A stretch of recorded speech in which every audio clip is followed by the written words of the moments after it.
बाड़मेर जैसलमेर में जो मेघवाल रहते हैं, ये हैंडीक्राफ्ट का काम है, उससे पोशाक मेल खाती है। सारण समाज के लोग भी ऐसा पहनते होंगे, लेकिन ये पोशाक सिर्फ मेघवाल समाज के लोग ही पहनते हैं, उसे मेल खाती है। ये जो धौली ध्वजा है, धौली ध्वजा जो है, ये मेघवाल समाज का प्रतीक है, क्योंकि रामापीर वहां केसरिया ध्वज लगती है, इसलिए आपका उनका मेल ही नहीं है, आपका उनका मेल हो नहीं सकता। आपकी जो धौली, जब बडवानी आएंगे तो अब ये काम भी आपका नहीं होगा तो फिर क्या होगा? क्यों एमपी साहब, पक्का कर दें? हाँ कर दें।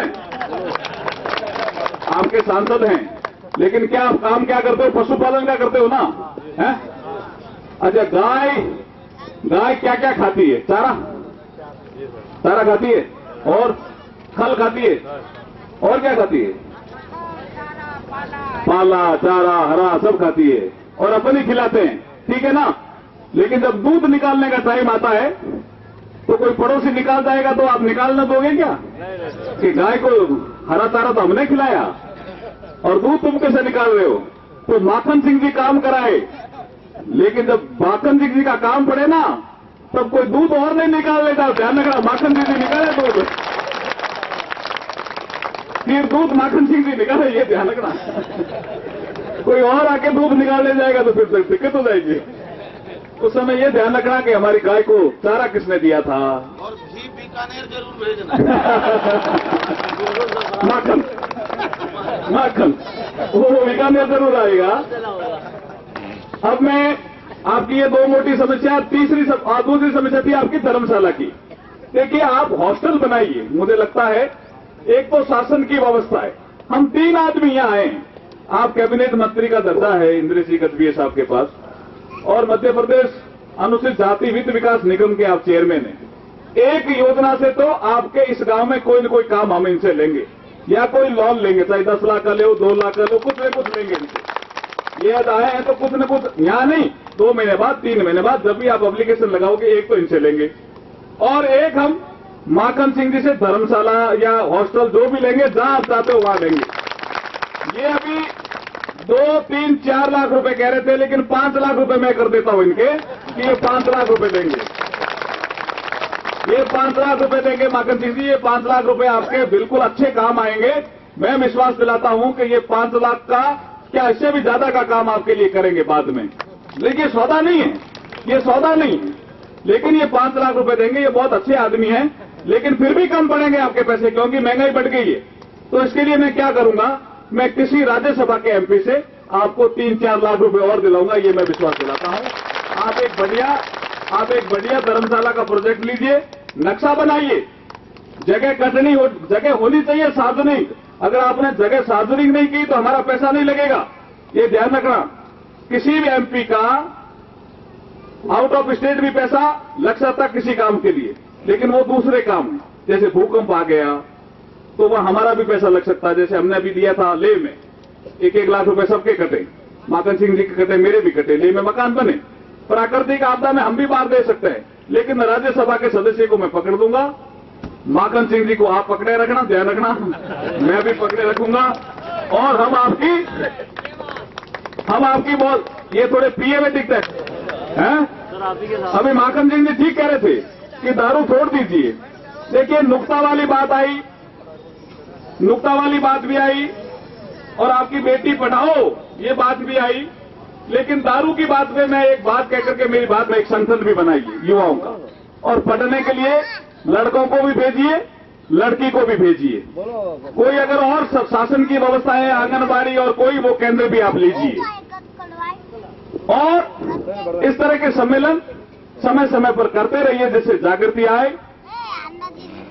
मैं एक दुष्यंत कुमार की 4 लाइनें हैं, उनको कहकर के समाप्त करूंगा। हो गई है पीर पर्वत सी पिघलनी चाहिए, अब इस हिमालय से कोई गंगा निकलनी चाहिए।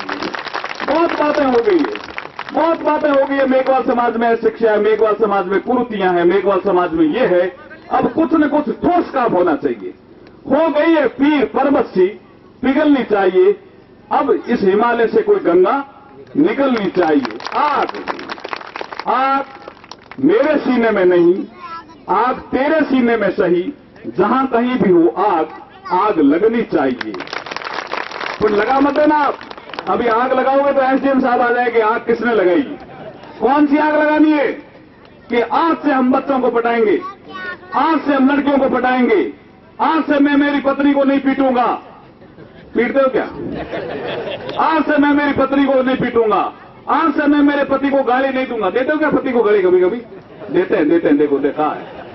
आज से मैं मेरे पति को गाली नहीं दूंगा। ये आग लगानी चाहिए। आग तेरे सीने में नहीं, मेरे सीने में सही, जहां कहीं भी हो आग, आग लगनी चाहिए। सिर्फ हंगामा खड़ा करना मेरा मकसद नहीं है। ये जो आज का आयोजन हुआ है, आप इतनी संख्या में आए हो, ये कोई हंगामा करना हमारा मकसद नहीं है। ना मेरा मकसद, ना गजबीय जी का, ना माखन सिंह जी का है, और ना तो आयोजक हैं उनका है। सिर्फ हंगामा खड़ा करना मेरा मकसद नहीं है। मेरी कोशिश है कि समाज की सूरत बदलनी चाहिए, मेरी कोशिश है कि समाज की सूरत बदलनी चाहिए। आपने इतना स्वागत किया और मेरा साफा सिर पे बांधा और इतना माला पहना करके इतना भावभीना स्वागत किया, उसके लिए बहुत बहुत बधाई देता हुआ मेरी वाणी को विराम देता हूं। जय भीम, जय भारत। धन्यवाद सर, बहुत कुछ दे दिया है सर ने। 5 लाख हमारे सांसद महोदय जी जो बड़वानी खरगोन क्षेत्र से, और 4-5 लाख जरूरत पड़ेगी सर और देंगे। इस तरह से 10 लाख आप लोग मालामाल हो गए हैं। हम भी सर वादा करते हैं, प्रॉमिस किया हम लोगों ने भी कि हम ओंकारेश्वर में जो जमीन चिन्हित की है उसकी एनओसी लेंगे ग्राम निवेश से और वहां की नगर पंचायत से। बड़वानी में एक जगह कहीं हमारी कार्यकारिणी बना लेंगे और हम सर से फिर वहां से एनओसी लेके और सारे डॉक्यूमेंट तैयार करके सर की सेवा में प्रस्तुत कर देंगे। अब तो आप मालामाल हो गए। अब हाँ,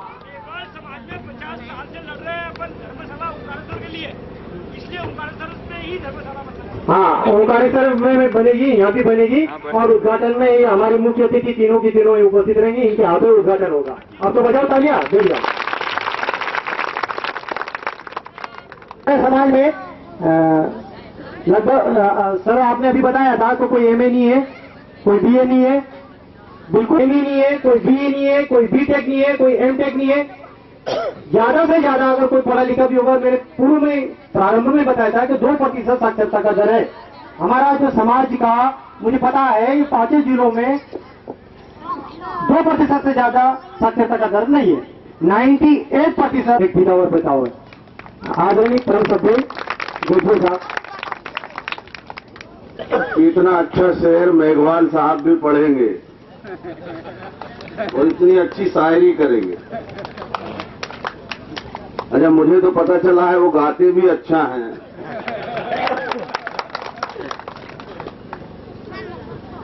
मैं अपनी बात उनकी चिंगारी से ही शुरू करके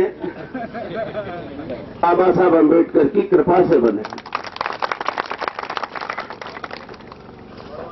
ये माताएं बहनें समझ ली, जब अंगार बन जाती है, छोटी सी चिंगारी जब अंगार बन जाती है और छोटी सी टहनी जब पतवार बन जाती है, पार करा देती है।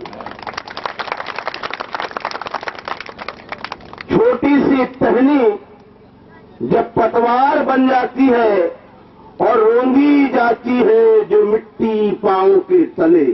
कुम्हार बहुत मिट्टी को है। छोटी सी टहनी जब पतवार बन जाती है, रोंदी जाती है जो मिट्टी पांव के तले, एक दिन वही मिट्टी ऊंची मीनार बन जाती है। मीनार चार मीनार, कुतुब मीनार नहीं, उससे भी बड़ी मीनार बन जाती है। और चल पड़े हो मेरे समाज के लोगों, चल पड़े हो तो चलते रहो, रुक गए तो कुचल जाओगे, इस जमाने की रफ्तार है, बढ़ते रहो। रुक गए तो कुचल जाओगे। आज के इस मेघवाल समाज के जन जागृति सम्मेलन में मेरे पास तो 2 मालाएं लाके रख दें भाई।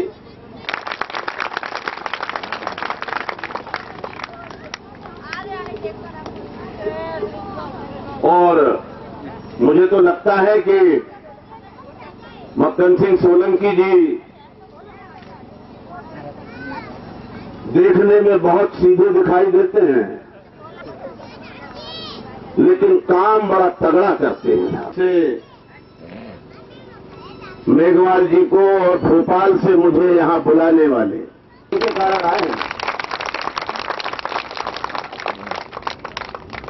मेहराम सोलंकी जी, लक्ष्मण मेघवाल मास्टर जी, मंच पर बैठे सभी सम्मानित नेतागण और यहां उपस्थित सभी मेघवंशी भाइयों बहनों नौजवान दोस्तों, भगवान मेघ ऋषि कबीर और रामदेव हैं।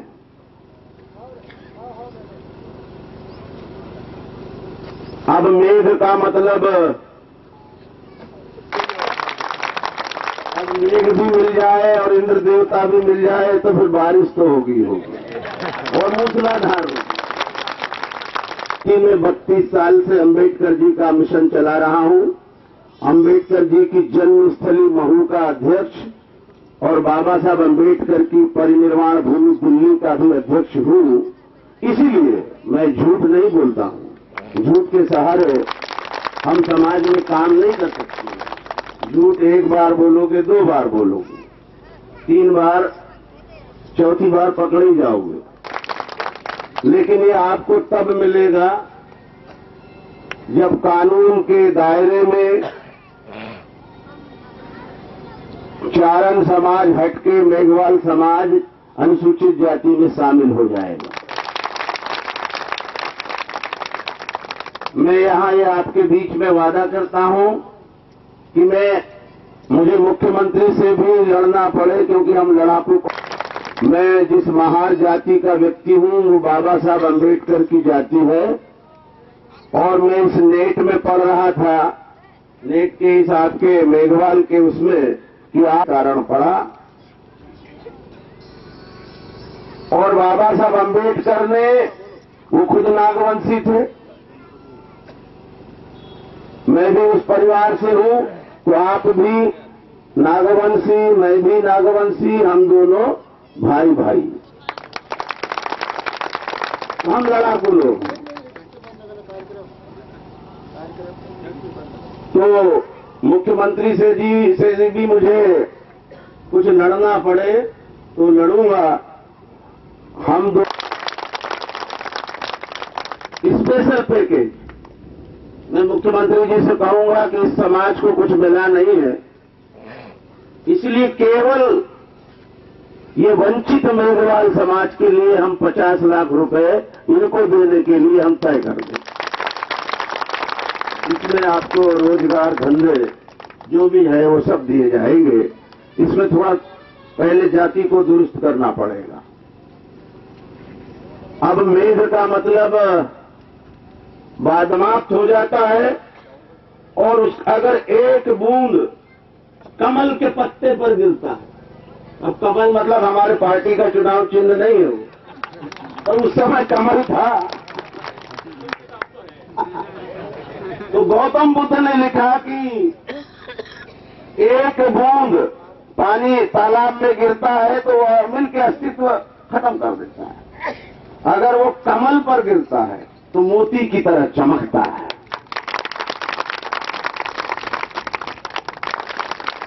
अब ये मेघवाल समाज कहां गिरे, कहां जाए? वो तालाब में बूंद बनकर गिरे, कमल पर गिरे कि सीप बनकर गिरे? सीप पर गिरे, यह आपको तय करना है। और खुद को ऊंचा समझा, और इस भारत देश के अंदर ये जो बंटवारा हुआ जाति के नाम पर, ऊंच नीच के नाम पर, भाइयों जाति ने इस देश का बड़ा नुकसान किया, बड़ा कबाड़ा किया, बुरा किया। और ये भारत देश जाति के कारण हजारों साल तक कभी मुगलों का तो कभी अंग्रेजों का गुलाम रहा। और जब से बाबा साहब अंबेडकर ने इस इस अनुसूचित जाति जनजाति जिसके सांसद सोलंकी जी भी हैं, इस पर बातचीत बंद करो या हम अपना बातचीत बंद कर दो। काहे के लिए इकट्ठे हुए? 3 दिन लगे हमें यहाँ, 1 दिन आने, 1 दिन रुकने और 1 दिन जाने लगे।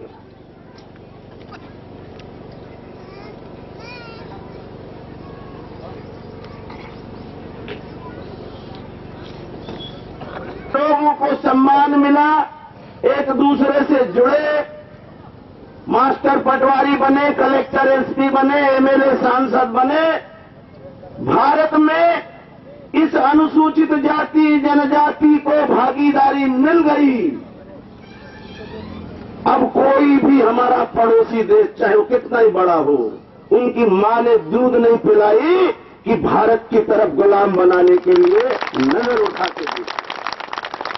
ये अनुसूचित जनजाति और जाति के लोगों की एकता का कमाल है कि कोई भी विदेशी ताकत हमारे तरफ भारत को गुलाम बनाने देख नहीं सकती। और ये कमाल है बाबा साहब अम्बेडकर का। इसलिए मैं हमेशा उठाया तुम्हें और किसने जगाया तुम्हें और अपने गले से लगाया तुम्हें। समझ में आ गई हो तो समझ लो। हम तो पार्टी के बंधन में बंधे हुए एकदम से नहीं बोलते।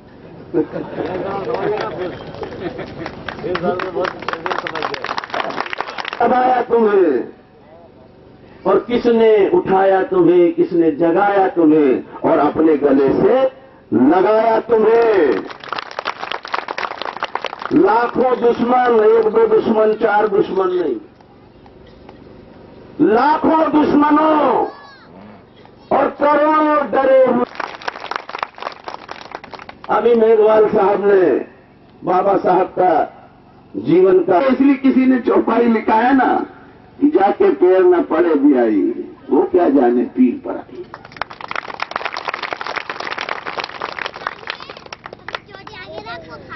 उसी बंगले में जहां जेपी मिलने गए थे,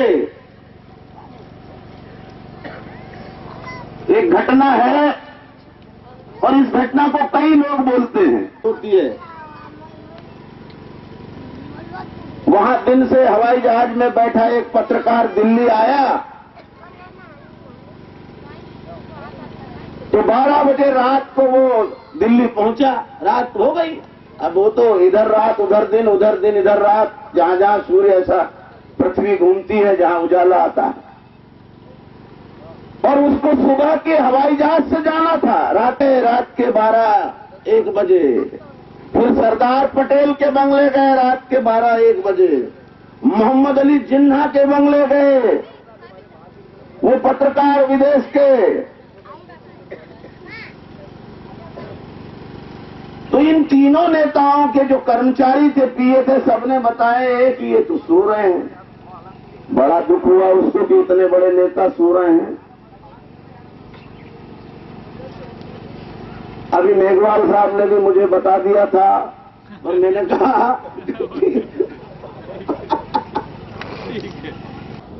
और बाबा साहब ने कहा बुलाओ। अब वो मेघवाल जी बता रहे थे कि जितने उनके बैंक में खाते में पैसे नहीं होते थे रुपये, उससे ज्यादा किताबें उनकी लाइब्रेरी में होती थी।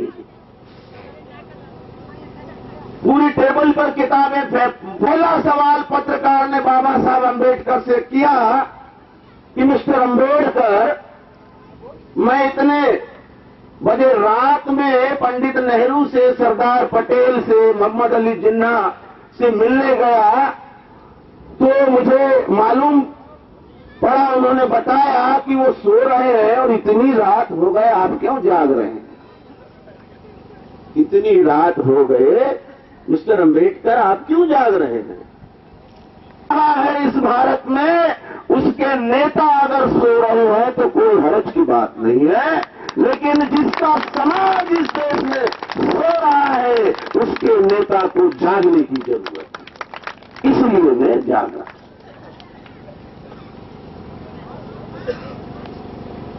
मेरी माताएं बहनें बैठी हैं,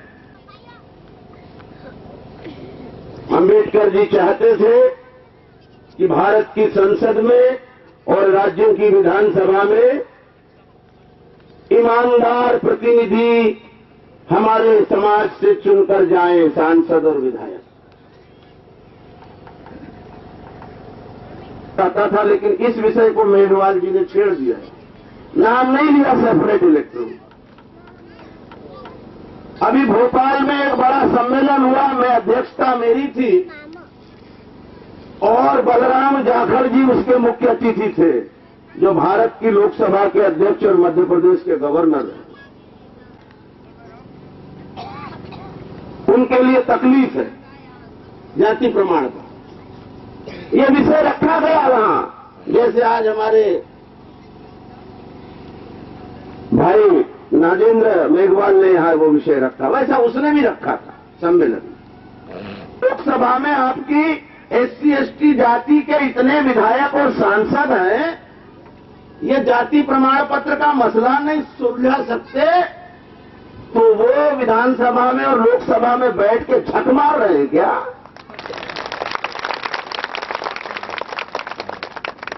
कहीं ये झक मारने का उनका जीवन, उनका आचरण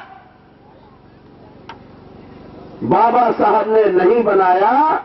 ये जो सांसद प्रतिनिधि और ये जो हमारे विधायक हैं, इनको झक मारने लायक आपके नेता, आपकी पार्टी के नेता महात्मा गांधी ने बनाया। पूना पेट हुआ। मंच पर बैठे लोग पूना पेट समझते हैं।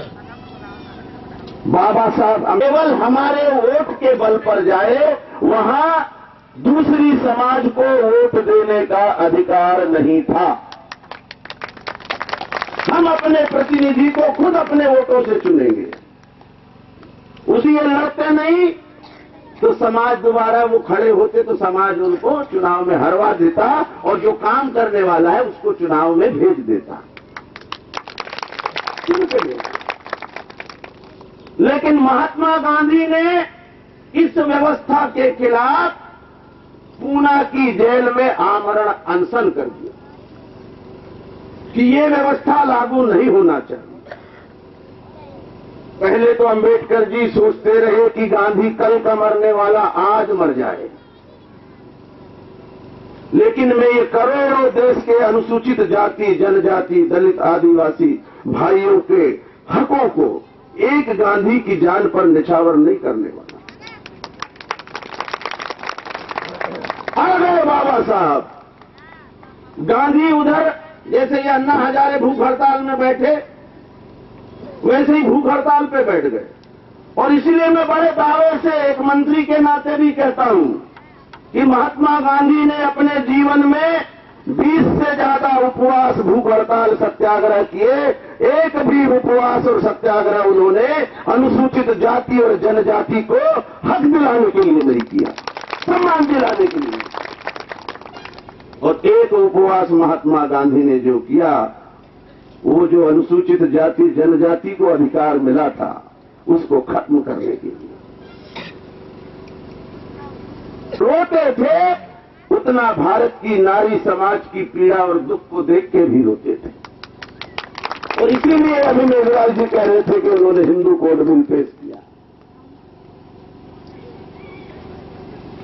महात्मा लंबा हो गया था कि अंबेडकर जी मानते नहीं,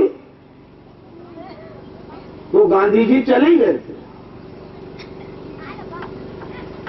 कस्तूरबा गांधी खड़ी हो गई बाबा साहब के सामने और इस बात से चिंता करके कि कहीं गांधी मर गया तो उसके मरने का अपराध दलितों के ऊपर ना आ जाए। देश की आजादी की लड़ाई का नेतृत्व कर रहे हैं, वो आजादी में बाधा ना आ जाए, इसलिए बाबा साहब अंबेडकर ने करोड़ों दलितों का भाग्य भविष्य एक गांधी पर निछावर करके, गांधी से पेट करके गांधी की जान बचा ली। गांधी पर उपकार किया, कांग्रेस पर उपकार किया, देश पर उपकार किया। अब सीट एससी एसटी की है तो केवल एससी एसटी के खड़े होंगे, और SC ST के खड़े होंगे तो 10 उम्मीदवार खड़े हो जाते हैं SC ST के, उनके वोट आपस में बढ़ जाते हैं, और आपस में वोट बढ़ जाते हैं तो वहां के जो सवर्ण वोट होते हैं, ऊंची जाति के वोट होते हैं, वो जिस उम्मीदवार के तरफ मिलते हैं, समर्थन देते हैं, वो उनके समर्थन से जीतकर संसद में और विधानसभा में जाते हैं।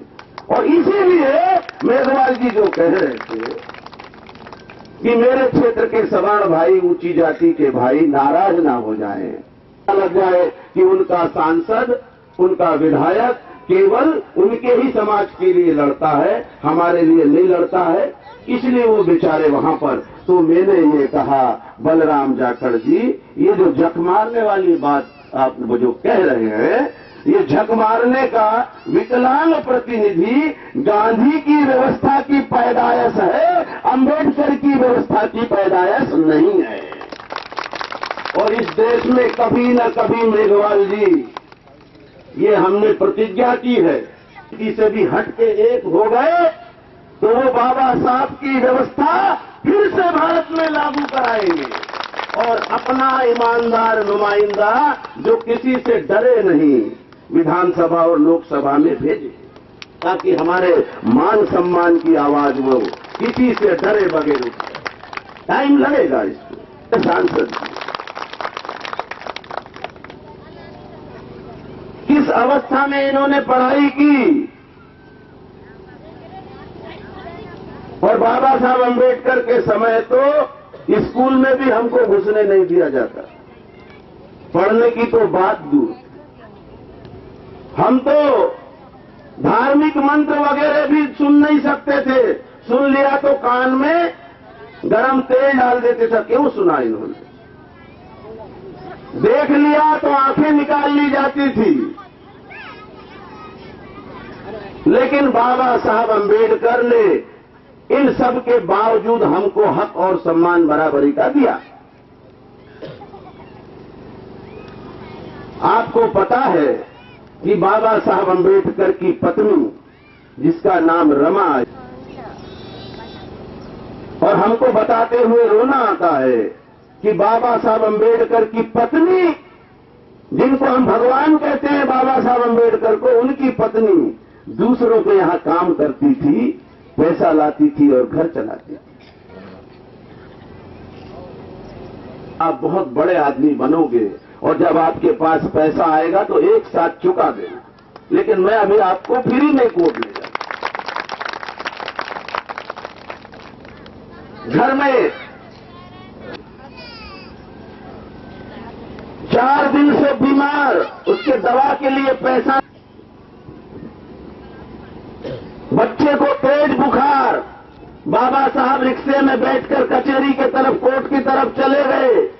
एक आदमी दौड़ते दौड़ते बाबा साहब के पीछे गया। जैसे ही कोर्ट में उतर रहे थे बाबा साहब अंबेडकर, और जैसे ही वो कोर्ट में पांव रखे ही थे कि वो आदमी ने आके बाबा साहब का हाथ पकड़ लिया और बोला कि बाबा साहब, आपका बेटा गंगाधर की मृत्यु हो गई। फिर वो बगैर कोर्ट में जाए वापस घर आ गए, और वापस घर आने के बाद घर में भीड़ थी इकट्ठी, रोना गाना मचा था। बच्चे की लाश को ऐसा रख दिया गया था गंगाधर। ए माता जी, घर से नहीं निकलती जब तक साड़ी सूख ना जाए।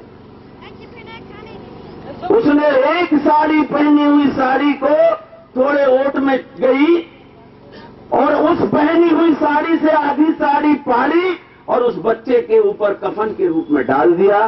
तब बाबा साहब ने बच्चे की लाश को उठाया और शमशान घाट पर अंत्येष्टि कर दी। जब बाबा साहब बड़े आदमी बने तो मृत बच्चे के शरीर पर एक नया कफन भी नहीं डाल सका।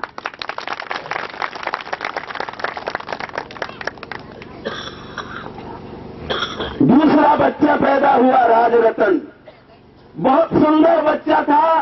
बाबा साहब अंबेडकर ने उसका नाम राजरतन रखा।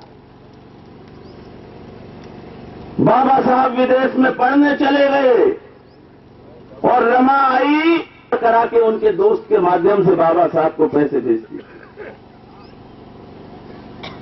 बाबा साहब की परीक्षा थी और 8 दिन पहले फिर बीमारी से राजरतन उनके सुंदर बेटे की मृत्यु हो गई।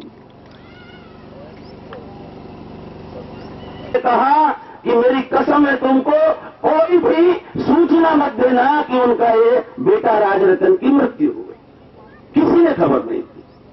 8 दिन के बाद उनके एक बहुत निकटतम साथी बाबा साहब अम्बेडकर के उन्होंने फोन करके बाबा साहब को बताया। बहुत गुस्से में आ गए बाबा साहब। उन्होंने कहा बुलाओ रमा को, अपनी पत्नी को बोला बुलाओ रमा को, मैं को भी खो दिया पर 1 हफ्ता बीत गया, तूने मुझे बताया क्यों नहीं? मैं आ जाता उसकी अंत्येष्टि में। तो रमा आई ने कहा अपने पति से बाबा साहब से कि तुम एक बच्चे के लिए ऊंची शिक्षा की डिग्री और पढ़ाई छोड़कर आ जाते, मुझे बना। तो भारत के करोड़ों दलित बच्चों के भविष्य की चिंता की। कितनी ऊंचाइयों को छूते हैं। आपने कबीर के बारे में भी लिखा कि कबीर भी आपके मेघवाल समाज के आदर्श गुरु हैं, देवता हैं। कबीर से बड़ा विद्रोही इस भारत में दुनिया में कोई न थी। लेकिन इतना डिग्री, इतना पढ़ा लिखा, इतना विद्वान डॉक्टर बाबा साहब अम्बेडकर जब बड़ौदा नौकरी करने आए, उनको नौकरी मिली, बड़ौदा महाराजा ने दी। होटल में बाबा साहब रुक गए बड़ौदा में। आधी रात को होटल मालिक को पता चला कि ये तो नीची जाति का आदमी है। आधी रात को इतने पढ़े लिखे विद्वान डॉक्टर बाबा साहब अम्बेडकर क्या बिस्तर, अटैची और बाबा साहब अम्बेडकर को धक्के मारकर होटल के बाहर निकाला गया और एक बड़ौदा के पेड़ के नीचे उसी होटल के सामने आधी रात से सुबह तक बाबा साहब अम्बेडकर केवल रोते रहे कि ये कैसा भारत देश है, यहां इतने पढ़े लिखे विद्वान होने की कोई कीमत नहीं है, यहां जाति के आधार पर अपमान करते हैं। और सुबह वो बड़ौदा स्टेट के महाराजा के पास गए कि ऐसी परिस्थिति में, ऐसे जाति अपमान में मैं यहां नौकरी कैसे कर सकता हूं? पढ़ने के लिए तुमने जो लिया था उसके कारण तुम नौकरी करने आए हो, वह तुम रात से सुबह तक रोते रहे हो। और वहां जाकर प्रतिज्ञा लो कि मैं भारत से जाति व्यवस्था को हमेशा हमेशा के लिए खत्म कर दूंगा। और बाबा साहब ने वहां उस पेड़ के नीचे प्रतिज्ञा ली। उस पेड़ को देखने में गया, बड़ौदा गया तो मेघवाल जी आप भी कभी जाएं, उस पेड़ के दर्शन करें जहां उन्होंने भी नुकसान हुआ। और इसीलिए कबीर सुधारते सुधारते, रविदास जी सुधारते सुधारते तंग आ गए कि ये जाति यहां से मिट जाए। लेकिन यहां के पंडित, यहां के पाखंडी, यहां के, लेकिन ये बात सब जानते हैं हमारे लोग कि जाति व्यवस्था जाति बनाने मानने वाले लोगों के गांव से निकलकर, सड़क से निकलकर बड़ी गलकटियन के पास जो गलाई काटते रहते, काशी में रहते थे पंडों के बाजू में, कबीरा तेरी झोपड़ी गलकटियन के पास और जो करेंगे फिर मरेंगे, तू क्यों रहे उदास। हमें इतना गंदा थूक है और ये थूक किसी दलित समाज के देवी देवता ने, आदर्श ने, नेता ने जाति बनाई नहीं है और ये जाति का थूक थूका नहीं। इस जाति के थूक के कारण भारत समाज से राजा बुद्ध का अनुयायी था। बुद्ध के जीवन की एक घटना को बता के मैं अपना भाषण समाप्त करता हूं कि एक बार दलित समाज की महिला को गौतम बुद्ध ने भिक्षुणी की दीक्षा दे दी, उसको अपने भिक्षु मंडल में पुरोहित बना दिया, धर्म का उपदेश देने वाली पूरी स्वतंत्रता और उसको अधिकार दे दिया। तुम्हारे राज्य में एक गौतम बुद्ध वहां आया हुआ है एक उद्यान में, और उसने एक दलित जाति की महिला को धर्म उपदेश देने के लिए भिक्षुणी बना दिया, बड़ा अनर्थ किया। एक तो स्त्री का काम पुरोहित करना है नहीं, वो तो रसोई चौकी में खाना बनाए, गोबर पानी करे, बच्चे पैदा करे। भिक्षुणी बना भी दिया तो ये उनका बौद्ध धर्म है, तुमको क्यों इसमें तकलीफ हो रही है? बोले नहीं, आप रोकिए इसको। तो राजा चाहे कितना भी बड़ा होता था, ब्राह्मण पुरोहितों से बहुत डरता था। ने कहा कि हे भगवान गौतम बुद्ध, ये सारे ब्राह्मण पुरोहित मेरे पास आए हैं और इनको आपत्ति है आपसे कि आपने एक अनुसूचित जाति की दलित महिला को बौद्ध भिक्षुणी बना दिया। भारत में ये अधिकार महिलाओं को नहीं है, और ये ब्राह्मण देवता कहते हैं हम श्रेष्ठ हैं, हम ऊंचे हैं, हमको ही ये ज्ञान उपदेश और धर्म उपदेश देने का अधिकार है, पुरोहित बनने का अधिकार है। गौतम बुद्ध मुस्कुराए, उन्होंने राजा की तरफ देखा, मिट जाए जाति इस देश में रहेगी तो इस देश का बड़ा अनर्थ होने वाला है। हमारे प्रदेश को पहली बार ऐसा मौका मिला है कि महात्मा फूले के समाज से, माली किरार समाज से शिवराज सिंह जी चौहान मध्य प्रदेश में मुख्यमंत्री बने हैं। ये पहला मौका मिला, अभी कभी तक मुख्यमंत्री नहीं बने। लाभ पहुंचाने के लिए, उनका संरक्षण करने के लिए, उन्हें सम्मान देने के लिए अनेक योजनाएं चलाई हैं। यहां योजना बताने का टाइम नहीं है। उन्होंने ही अंबेडकर जी की जन्मभूमि पर बड़ा स्मारक बनाया, उन्होंने दिल्ली में अंबेडकर जी के परिनिर्वाण भूमि पर बड़ा स्मारक बनाने के लिए पैसे देने की घोषणा की, और उन्होंने उज्जैन में रविदास जी के नाम पर बहुत बड़ा स्मारक भी देंगे। बहुत सारी योजनाएं हमारे प्रदेश में चल रही हैं। मैं अपनी बात को समाप्त करते हुए आप सब लोगों को बहुत बहुत धन्यवाद देता हूं कि आपने बहुत ध्यान से इस कार्यक्रम को सुना। खाने पीने उपवास रहने के 8-8 दिन हमारी माँ बहनें उपवास रहती हैं, तरह तरह के उपवास करते हैं, हमारे पुरुष भी उपवास करते हैं। कपड़ा और मकान की लड़ाई रही होगी, पेट तो जानवर भी भर लेता है और मर जाता है, जानवर भी अपना पेट भर लेता है। हम केवल पेट भरने और मरने के लिए पैदा नहीं हुए। अंबेडकर जी भी चाहते तो बहुत पेट भरे। आपके समाज में पैदा होने वाले हम बाबा साहब अंबेडकर के सपूत, ये जो लड़ाई लड़ रहे हैं, ये लड़ाई है स्वाभिमान और सम्मान की लड़ाई। ये जो लड़ाई है इंसाफ और न्याय की लड़ाई। और ये जो लड़ाई हम लड़ रहे हैं, किस लड़ाई को हम लड़ रहे हैं?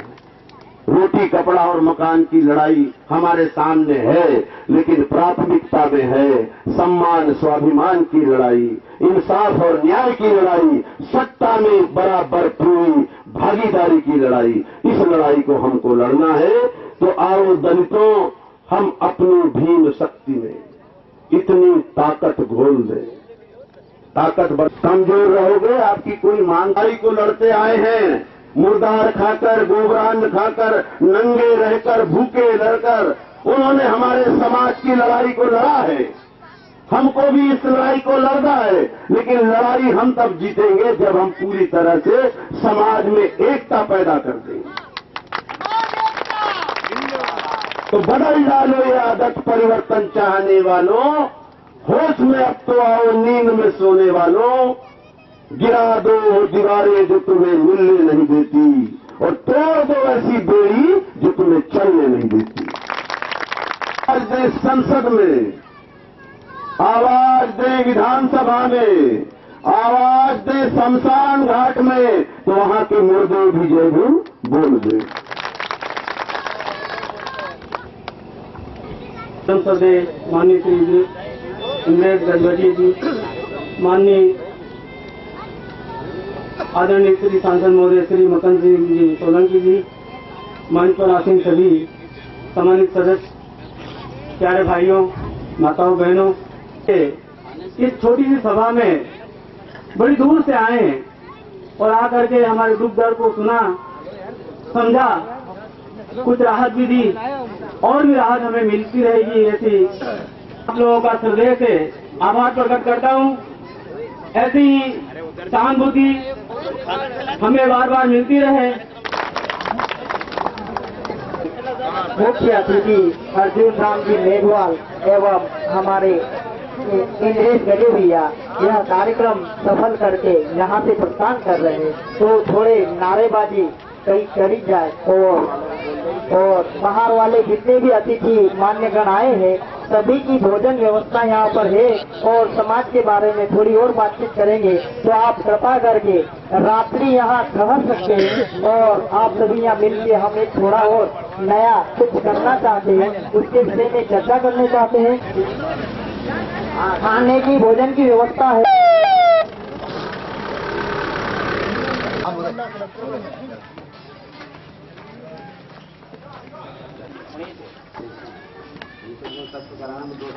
हाँ जरूर आइएगा, राजस्थान दिल्ली जहाँ भी है। चलो लिया